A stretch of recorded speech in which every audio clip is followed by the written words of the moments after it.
We are here and we are live to slay the holidays. I even have my cute little Santa nails. And in today's video, what we want to talk about is attracting the high caliber clients, right? And if you've worked with a large amount of clients, or even however many clients that you've worked with, there are, not to say that there's like high caliber and like less than, and there's clients that freaking light you up, right? And this has no bearing of like who they are as a person or their value, because everyone is innately incredible. And there's some people that just light you up. They have this incredible mindset. They are self-led. They are powerful. Or if they're not quite in their power yet, you see their power. You know that like what their potential is. You wake up excited to work with these people all the time. That's what we're talking about today in this high caliber client. So what is it that you get to do? And more importantly, who you get to be in attracting this high caliber person? What does that look like? Yeah. So let's see here. 5 years ago, Holly and I went to an event from a guy named Steve Fiber. He said something in this event that changed our life. It's do what you love and the service people that love what you do. And that like just completely changed everything, because our idea of like coming up with who we want to serve and who we want to work with always was who could we help ease it the effortlessly, or like the least amount of effort, and who actually has the money to pay us. Mamahood calls. That was always the frame that we would come from. And I feel like we've been obsessed with the idea of this high caliber client, the person that you love to work with, the person that you love to serve, and who has the money and who you make the biggest impact with. And so how do you do this? One is setting the intention. Reading a book called 10X is Better Than 2X.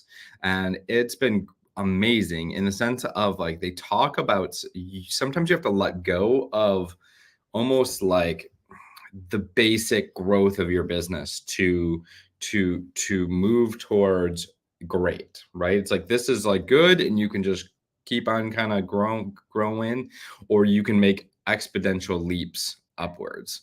And I know one of our clients, Frederick, recently, actually over the last year, his business kind of took a little bit of a dip. Like, we helped him get to multiple six figures, and then he really wanted to work with business owners that were doing at least six figures, a lot of them doing seven figures and 8-figure business owners.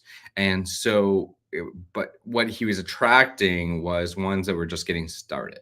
And it took us like about a year to be able to move him kind of up this ladder to work with these higher level clients. And it's crazy is like his business kind of went a little bit down, but then like literally shot back up to the point where he signed a client that was a revenue share client that ended up paying him, just like on the first deal, it was going to be like $100,000 over over the year of them working together. And so that was definitely like, he had to let go of all of this, the clients that didn't have the money, that weren't the ones that lit him up, and all of that, to then move up to the people that he really wanted to work with.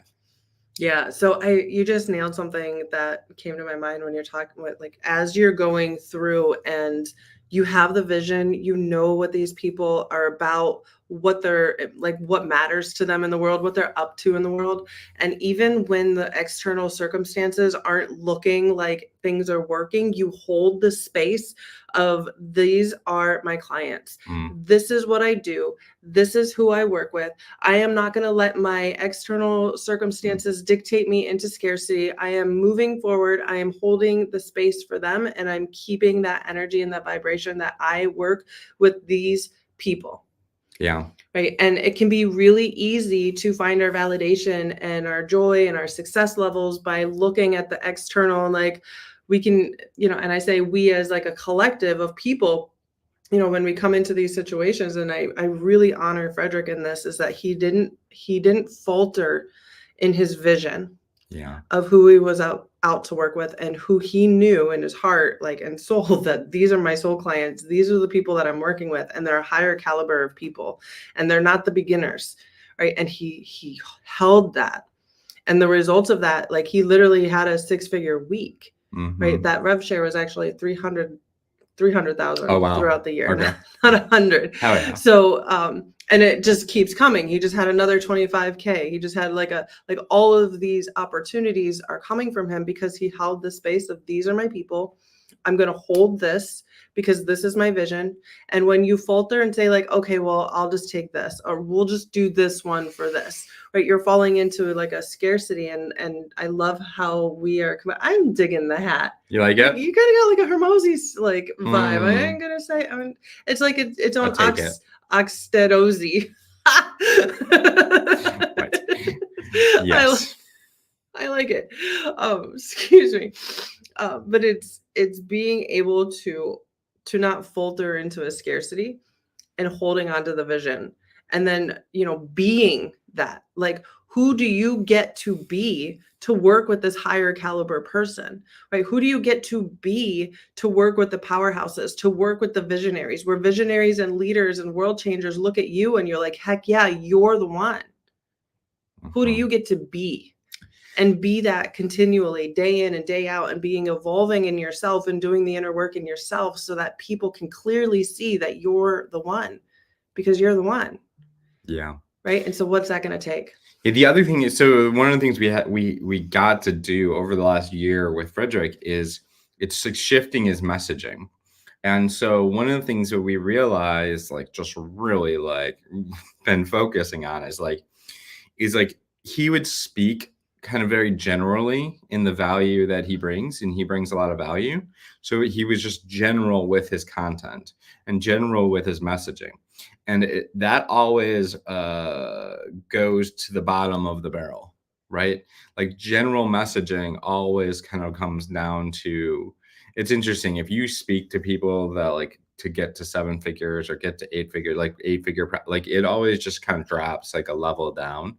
And so you got to think of like, what are the problems that your ideal client has, and how do you solve them? Like, how does your processes, how do you help these people with what they do? Like, so example, we have another client.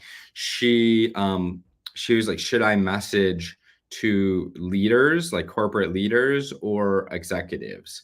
And I was like, okay, well, do which is like kind of underneath the executive level, whatever. Can they afford your program?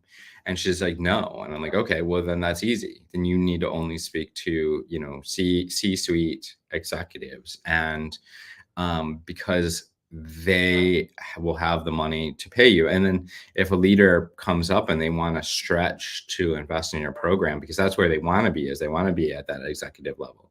So you need, like, speaking to the problems that the people that you want to work with have.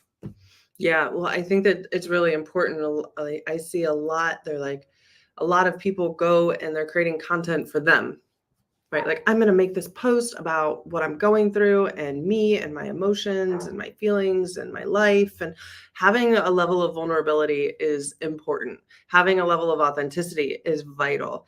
And creating your content so it is for those C-suites. It's for the executives, right? So you get to be in their world so much that you're speaking their language and they get you, and they're like, this is the person. Like, your content is not about the other people, or I'm sorry, your content is not about you, right? And that's where a lot of people get that mixed up, is your content is not about you, it's about them. Yeah. So everything that you're doing, how can you speak up to those people and to those higher caliber people? What are the problems they're going through? What are the issues that they're going through? What are they feeling on a day-to-day basis? You know, a lot of times high achievers, like, life looks good. Life is good. Especially from the outside. It looks really good on the outside, right? Everyone's like, oh my gosh, like, you have a great house, you have a beautiful family, like, you have this incredible business or this incredible job, like, everything is great. well, deep inside, they're going through the things and they're not fulfilled, and they know that they're meant for more, and they need to be doing something, like they feel like there's something more in their life and there's something missing within them. So you get to be the one to speak into those things so that they know it's not just a surface level thing, but you are the one that understands them at a soul level, at a feeling level, at a, like, when people know that you get them and you hear them and you understand them at a level that nobody else can, everyone else thinks it's great, they're going to hire you. Mm-hmm. Right? So how can you create your content in such a way that it almost brings those other people, like anyone who is not an executive C-suite is like, I don't even know what you're talking about. Yeah. And they go away, right? And that's where you get to hold the space of, like, when these people are going away and they're leaving your space, a lot of times it can be so easy to go like, oh my gosh, where's my following going? I'm not getting the engagement that I used to get. Like, am I even doing the right things? Am I saying the wrong things? Like, what am I doing? Yeah, you can't go into a scarcity. Like, if you go into scarcity, like, oh, like, I need to hold on to these people, right? Like, so it's, I remember Les Brown talk. It's weird. I spent 15 minutes on Clubhouse, like, and it was just the weirdest thing that I just happened to be in a freaking room with Les Brown, listening to him, and he was talking about telling your story. He talked about telling your story, and he's like, people tell the story for them, like it's like about their thing, but you need to tell the story and then tell people why that was impactful for them. It's like, why does it matter? Why does the story actually matter for your people? And so that's really important. Yeah. So to sum it up, you are being the one who just calls in these people. You're holding the energetic space. The energy and the strategy of all of this is so key. You know who your people are. And I even suggest, like, I know some people are like, oh, who can pay me? That's important, right? And like, who can you make the biggest difference with that you really love? Who do you actually want to spend time with? Pay with, right? It's a whole collaboration. Like we say it all the time, do what you love in the service of people who love what you do.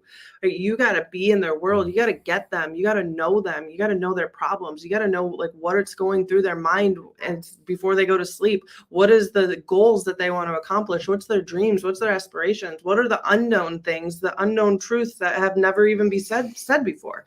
You figure out those, you will get clients. Like, yeah.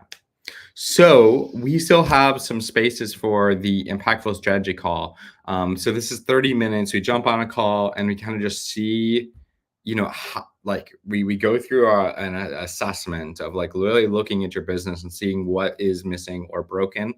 And then we go, okay, where do you want to work on?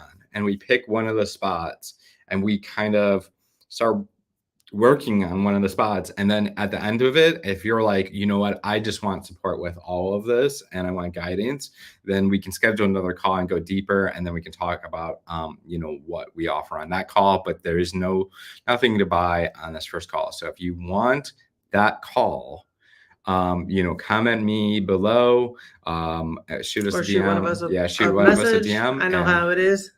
Yeah. And I appreciate y'all. Talk to you later.